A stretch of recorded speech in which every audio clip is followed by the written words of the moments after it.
Welcome to The Juice. It's rush week, so girls will be too busy to watch the show, which is very different from other weeks when girls are too busy to watch the show. Here at The Juice, we bring you news that's easy to swallow. In today's show, we'll be giving you the top 10 facts about a certain president, and we'll bring you the dish on Oscar nominees. All this and more on this episode of The Juice.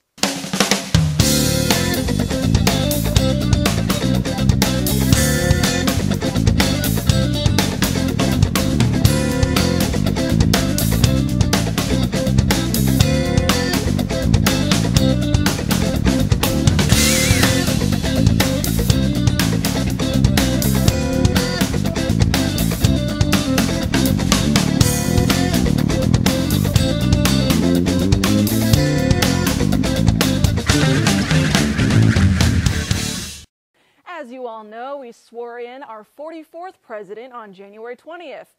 Most people know that Barack Obama has killer pecs and can bench press 200 pounds.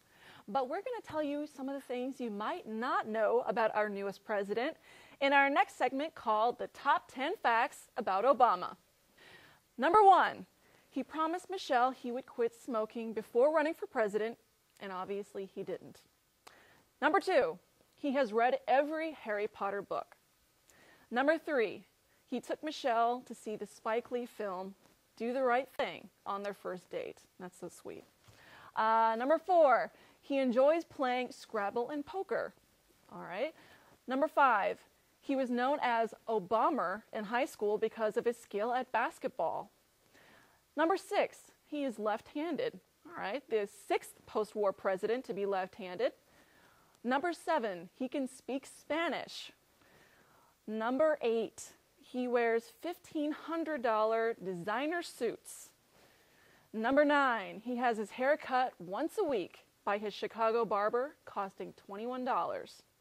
And number 10, he applied to appear in a black pinup calendar while at Harvard, but was rejected by the all-female committee.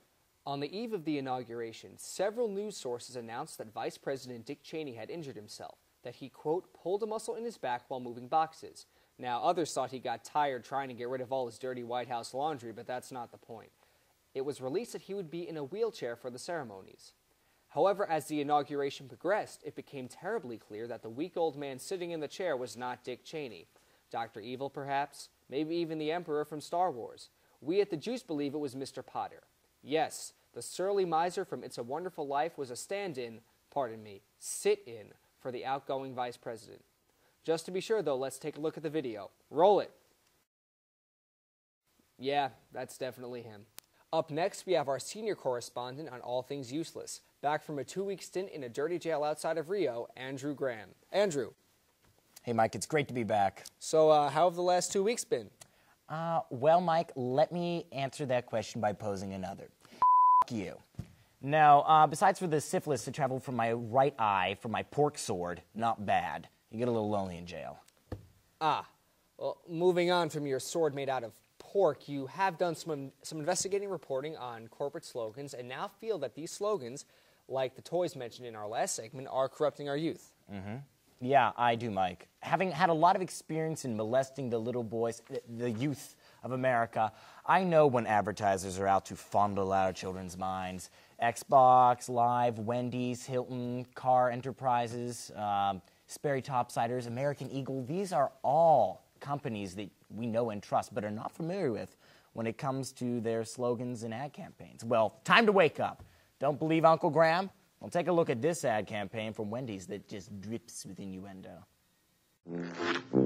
It certainly is a big bun. It's a very big bun. Big fluffy bun. It's a very big fluffy bun. Where's the beef?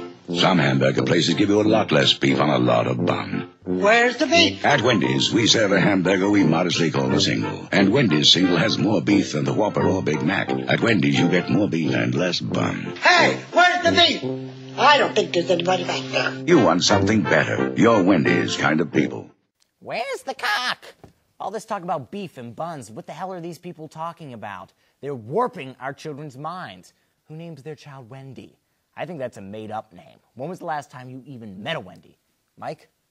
Actually at a Wendy's, but I suppose that's kind of redundant. Yeah, I should say so. Bastards. All right, well, next up is Xbox Live, whose slogan is, "It's fun to play with your dick." Is it really? No, not really. It's fun to play together. I just think it's a few words away from becoming a slogan for a Seymour Butts film. For those of you who don't know who Seymour Butts is, look for that little wet spot on your bed next morning. Next, Hilton Hotels.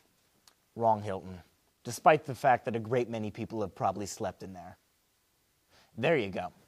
Hilton's slogan is travel should take you places. That's like saying fire should burn. Well, no shit. The verb implies the action, travel, to go somewhere.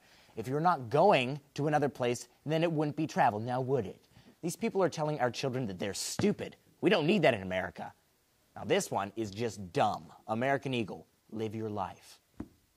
Well, thank you, American Eagle. I now have permission to continue to live. By the way, not living your life is called being dead. I don't think it's right that they're offending all the dead people out there. Granted, it was probably the worst decision of their lives to die, but who are we to judge? The final and last slogan I'm covering comes from Sperry Topsiders, who you might know makes boat shoes. Sperry feels that the best way to market their brand is to tell you to get wet. Did these people go to junior high? It's like a flooring company I heard advertise once that said, "We only lay the best." Sounds more like an ad for a frat house. Mike, I'm just saying that there's a lot of crap out there that we need to be careful our children are not sucked into. Absolutely. Thanks for joining us, Andrew. Not a problem. I'm going to head back to my room and swallow a bottle of aspirin. Andrew Graham. Much hype has been made about the election of Barack Obama. Being the first African-American president is no small feat. That being said, with his election, Obama joined an exclusive and only slightly less impressive club, the left-handed presidents. Obama joins James A. Garfield, Herbert Hoover, Harry Truman, Gerald Ford, Ronald Reagan, George H.W. Bush, and Bill Clinton. In case you didn't pick up on it, from 1981 through 2000, we had 3 consecutive lefty presidents. Now, apparently, the White House staffers were irritated upon hearing of the election of right-handed George W. Bush. This led to the disposal of countless left-handed desks. Wow, all that Obama talk really has me thirsty. We'll be back with more juice right after this.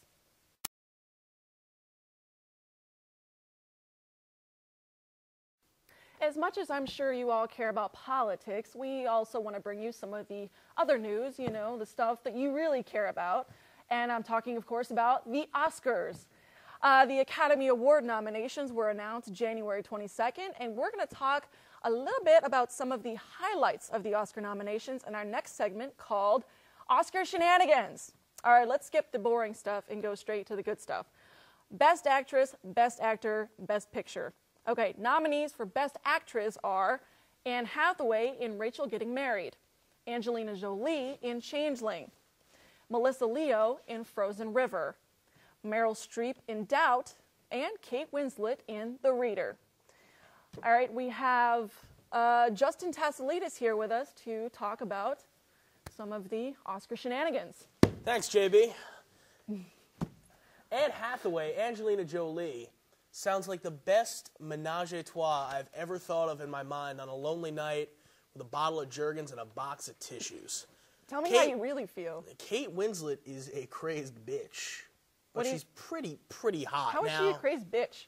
She's insane. How could someone's husband direct her making love to Leo DiCaprio? Her husband was the director of Revolutionary Road, and he directed her. Sam Mendes? Yes. Yes. And he directed Kate Winslet Leo. What kind of sick voyeuristic son of a bitch would do that? Anyway, Meryl Streep. I'm glad she didn't get nominated for Mamma Mia because she sounded like cats getting raped while she tried to sing. And I think I speak for all of America when I ask, who the is Melissa Leo? I have no clue. Exactly. What is Frozen River? Oh, it sounds like what happens when I pee in the cold. Okay. You can't do it, can you? We need to go to Best Actor. Okay, so Best Actor nominees are Richard Jenkins for The Visitor, Frank Langella in Frost Nixon, Sean Penn as a gay politician in Milk, Brad Pitt as the man who ages backwards in The Curious Case of Benjamin Button, and Mickey Rourke in The Wrestler. Go. God damn, Mickey Rourke is finally back. Thank you,